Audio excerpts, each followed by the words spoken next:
Okay, so what we have here today, minimal squirrel damage or some critter damage. I don't even know. This could even be insects. I have no idea.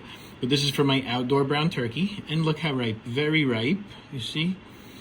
And I'm excited by that because I'm trying to get a good brix reading of a ripe fig from outdoors. And most of my figs from outdoors have been not as ripe as I want. For example, this LSU purple. I thought it was good, but there was already some squirrel damage and I really wanted one. So I picked it, which is very annoying to me. This is a Souadi, which looks good. I mean, but again, it's a little harder and I would have normally waited. Like, for example, this is my Black Madeira from indoors. This is perfectly ripened. I can't say that about the others. So what did I do? I want to do a comparison. So I took an Angelito from my tree, probably a day earlier than I normally would have. But it's still ripe. 0 sap came out. It was very good. Same as this. 0 sap came out. Probably could have used another day. So I'm trying to do an apples to apples comparison here. Let's get a reading of brix. I mean, like, what do you know, there's a bunch of critter damage there.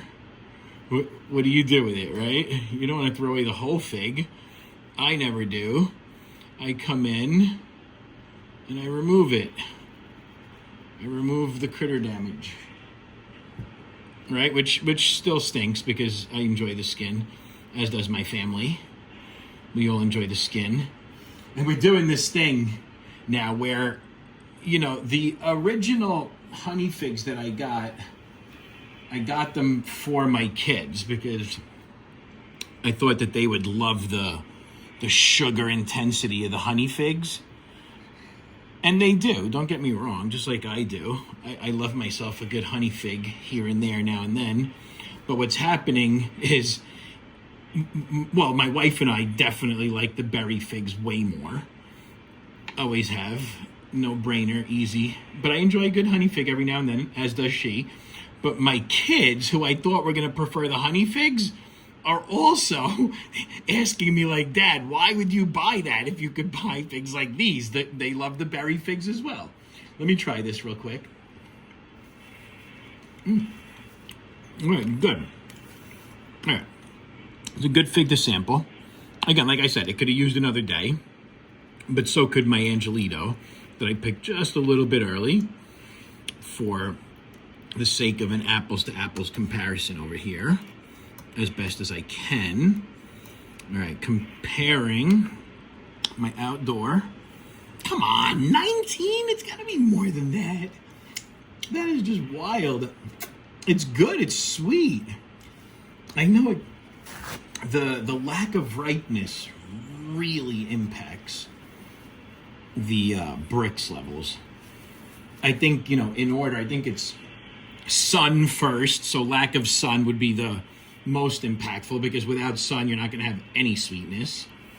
And then the amount of ripeness you have. So what I did there, I just took a little sample from the base of the fig where it starts ripening. And it's sweeter typically. Let's see if it goes up. Really. Yesterday I did this and it went up by a few points, which was much more representative of what I was tasting. But I'm gonna stop obsessing about this here in just a moment. And again, don't get me wrong. I love myself a good honey fig. They're very tasty. They're excellent. 22.4. Okay. Seems like it makes a lot more sense as to what I'm tasting in my mouth. And I don't know if you saw that, but I had to get really into the core of the base there. And I'm being sloppy right now because normally I would clean this out properly and zero it out again. But I'm doing videos here with without editing. I just don't have time right now to do all the editing that I normally do to make it a more enjoyable experience for you and waste less time for you. But I just can't do that right now. So look, here's my Angelito. Ooh, yeah. And as you can see, you know, Like I said, it's ripe enough, what I call minimally acceptable ripeness, which means zero sap coming out of here. But my preference would be to leave it on for at least another day. And you can see all the white here is still very solid white, quite opaque. I like it when it becomes a little more ripe. That starts looking different. All right, let's get a Angelito sample here. And I will not take it just from the bottom. I'm gonna get a good mix going on. Because these Angelitos are so sweet. And just the flavors of berry figs are so much more complex than honey figs or sugar figs that me and my kids and my wife, we're having so much fun every night now, thanks to my indoor figs. And a little bit outdoors too, I shouldn't be mean. But we're trying to guess what they taste like. 23.5, so very similar in sugar, right? So we do have a good apples to apples comparison going on here. Now, let me taste the Angelito versus that honey, that brown turkey. Okay, here it goes. You know, there's no comparison because these figs are just all berry figs in their own way, a little different from each other, are just unique and complex. And you can say that to a certain extent about the honey fig, but it's not comparable. Their complexities stop.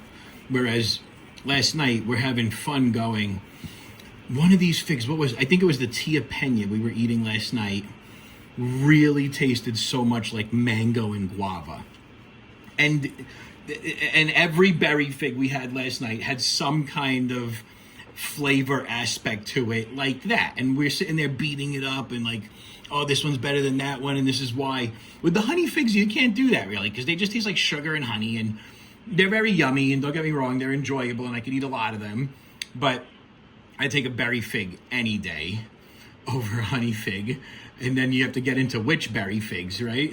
Should I try this? Let me open up this soda. This Angelito is incredible. I would recommend Angelito to anybody. It's such a vigorous tree. It grows so easily. Both my indoor Angelito and my outdoor Angelito have been amazing. And let me just open up this soda fig from Lebanon, a real nice fig. That looks interesting. You know, I'm trying to figure out if this soda fig and Byblos from Lebanon are the same fig. They have a lot of similar characteristics. I need to go look at my old videos to see if it has that same neck and stem. But the taste reminds me a lot of the Byblos fig. So I'm wondering if they're the same or not. But here's a nice little soda outdoor fig, and it's almost ripe enough, and it's not going to give me a reading. Why are you mad at me? Okay, let me see if I think I just had too much gunk in there, too much stuff. So let me move it all out and see if I could get a better reading. Too much pulp and seeds and stuff like that. 20.5. Okay, yeah, makes sense. All right. Oh, should I do my... this is what I do. I go around collecting my daily figs, but I stopped today in the middle of it because I wanted to do this comparison of a honey fig to a berry fig.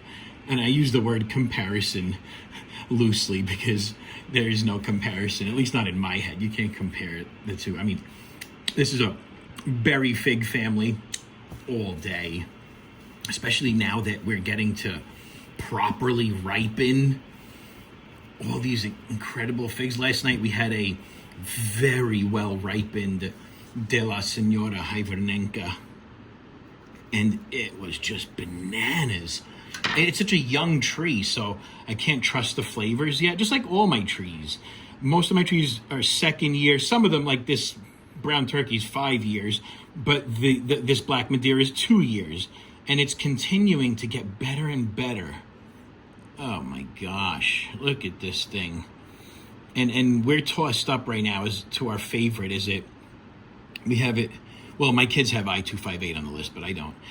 I think my I-258 has a lot of maturing to do, if it's even a real I-258 fig.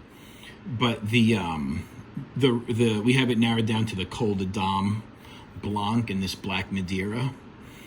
And the Col de Dame Blanc is just amazing. It has that really, really incredible cake texture with that very pronounced berry flavor. It's a strong, intense berry. And I'm really enjoying having these conversations with my kids. Like, oh, what kind of berry flavor is that? And what? How do you compare it to that? Oh my goodness, 18.9. Look how low that is. How funny. Let me try this.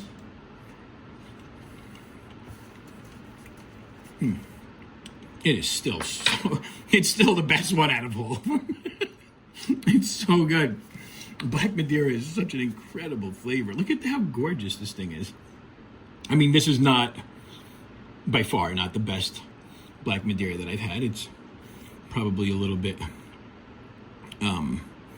lower on the scale of quality when it comes to comparing against the other Black Madeiras that I've had. But it's still so good because it has that incredible berry flavor, and you don't even need the sweetness, and it just tastes incredible. But let me see if I take a sample from the bottom. It goes up to 21. Interesting. See, you get very interesting results. It's like any given Sunday, you know? I had Black Madeiras the other day giving me, I think, 25, 26, I can't remember. But it's so good. I'm just going to have to eat another piece. Amazing. Yeah, no comparison of berry to honey. I'm sorry, honey guys. I still like you. I'll still own some berry fig trees. Look at this thing, barely ripened because of squirrel. Fear I live in because of squirrel. I'm not even going to enjoy this. I mean, it's not horrible. It's just a very unripe fig. It's still sweet because it's an LSU purple. All right, folks, more to come.